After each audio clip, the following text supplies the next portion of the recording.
Welcome to Presidential Fight Club, the show that answers the question, if all 44 presidents fought each other one-on-one, who would win? Hosted by two history professors who have too much time on their hands, Scott Rank and James Early.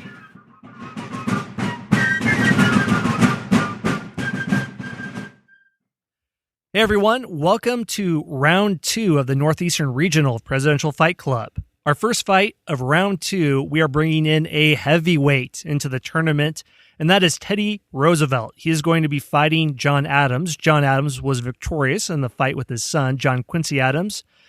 James, tell us why Teddy Roosevelt is not only the man, but did we basically decide to do this entire project just so we could tell stories about Teddy Roosevelt and his fighting ability? We could spend hours talking about Teddy Roosevelt. He was probably, hands down, the most kick-butt president we have ever had in our history. He's going to, well, let's just say, I'm not going to say everything at once about him, but I'll start with his young life. Theodore Roosevelt, when he was young, he was very, very sickly. He had a condition that's believed to be asthma. Today, they didn't use the same kind of language to describe ailments and diseases that we use today. They weren't very precise, but we believe he might have had asthma. He had other problems as well. And his dad told him, son, you've got a great mind. I'm paraphrasing. Son, you have a great mind, but your body is wimpy.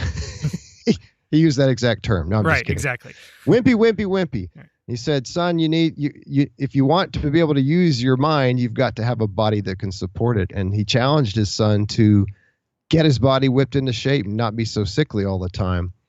And Theodore Roosevelt did. As a young man, he took up all kinds of physical activities. And this was back in a day when people didn't really work out a lot like people do today. Of course, they didn't have to. They worked very hard in their regular lives, and they walked everywhere and things like that. But Roosevelt took up a really strict regimen of exercise. He took up weightlifting. He took up boxing.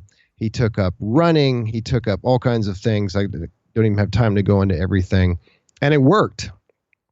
Roosevelt even claimed that it cured his asthma, which, of course, is probably not technically correct. I don't know that you can actually cure asthma, but whatever he did, he managed to make his asthma just about go away. And so he gets points, first of all, because he became so physically tough, even as a young man. There's a picture of him, a famous picture of him when he was a teenager, and he's just sitting back, leaning back in a boxing outfit, no shirt on, shorts. He's got his arms crossed, and he's just looking at the camera, daring the person to come up and take a swing at him, like, come, go ahead, make my day, like he's Clint Eastwood or something. And so not only the toughness that he developed, but also just the determination and just the fact that he wasn't going to let any kind of disease or ailment conquer him. Yeah, I should also say, let me jump in and give you the stats. He was not a real tall man. He was about 5'10", which was about average for the time. Very physically fit, at least until he got into his 50s or so, and then he started kind of gaining weight. But anyway, he is a fighter in both mentally and physically. Well, here I go. I have to explain why John Adams can beat Theodore Roosevelt. So, what's he going to do? Punch him in the knee or something? Right. I mean, it's anything that doesn't violate the law of physics is possible. So that's my initial opening argument. So, like we mentioned in the last fight, John Adams is not a big guy. He's 5'7". He's about 175 pounds. I guess what I can go with is the psychological intimidation factor. As we noted earlier, he was hideously ugly. He was called a hermaphrodite by his opponents. He had rotting teeth. So there's that aspect.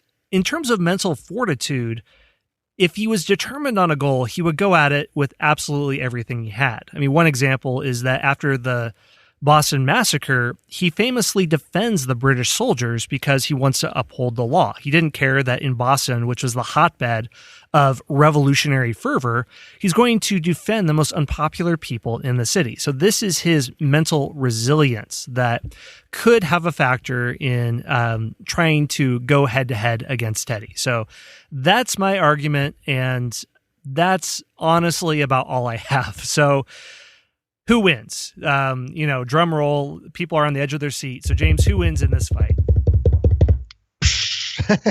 Sorry, Johnny.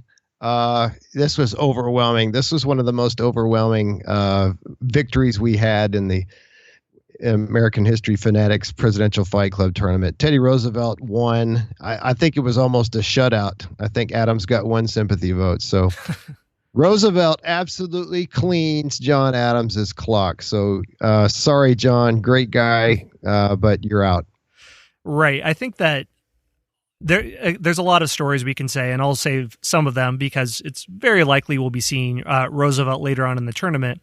But just one comment on that I'll elaborate in future episodes is that he was one of the first people in the U.S. to learn jiu-jitsu. So in terms of a combination of boxing ability and jiu-jitsu, he really has the training of an MMA fighter. He has the ground game. He can fight standing up. He can do it all. So in terms of just well-rounded ability, he's a hard guy to beat. I mean, if you were in the Revolutionary War era, you'd know how to fence with a bayonet, but that was really about as much physical training as you got. It's nothing like a soldier today. So just another feather in the cap of Roosevelt. Okay, well, really excited to introduce someone who I think will go pretty far in this tournament. Now, let's look at the next fight that's coming up in round 2. Fillmore and Van Buren went against each other. Fillmore was victorious, and he is going to go up against a president who is seated, and that is Franklin Pierce. Thanks for listening to Presidential Fight Club.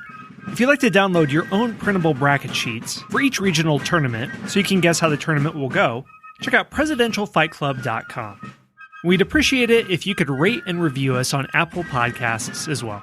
Thanks for listening, and may you fight with the stamina of Teddy Roosevelt, the courage of George Washington, and the reach of Abraham Lincoln.